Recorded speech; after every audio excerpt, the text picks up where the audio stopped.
ring lubog sa baha dahil sa pagulan na sinabayan pa ng high tide. May hataw na balita si Julie Ann Roberto. Live! Yes, Julie Ann Roberto, bom dia!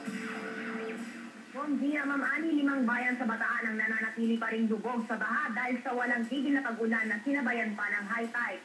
Sa ulat ng Provincial Disaster Risk Reduction and Management Council, lubog sa baha ang bayan ng Hermosa, Balanga, Orion, Binalutihan at Maribeles.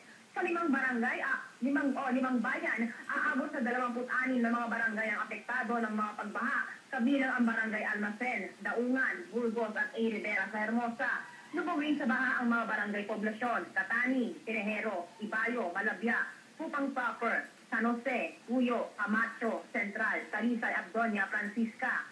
Gayon din ang sitwasyon sa mga barangay sa San Vicente, Lati, Wakas, Angeles at Daang Bilolo sa bayan ng Orion, Barangay San Isidro at Barangay Dayak sa Binalutihan at ang mga barangay Cabcaben at Balon Anito sa bayan ng Maribeles. 24 oras namang naka-alerto ngayon ang CDRRMC at ang Bataan PNP para bantayan ang kalagayan ng mga munisipalidad.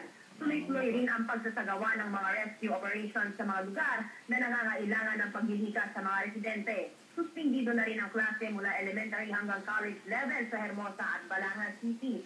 Samantala, mayroon pa tayong update dito sa Almacen, Hermosa. Malaki na naman ang itinaas ng level ng tubig baha sa barangay Almacen, Hermosa dahil sa walang tigil na pag-ulan. Muli sa huling na italang taas na 6 na pie, tinatayang nasa pagitan ng 8 at 9 na talampakan na ang taas nito ngayon. Nakaantabay na ngayon ang mga rescue boat ng MDRRMC sa barangay hall nito. Sakaling kailangan nila talaga ang paglikas ng mga residente at inaasahan na din ang pagtaas ng kaso ng mga pagkakasakit.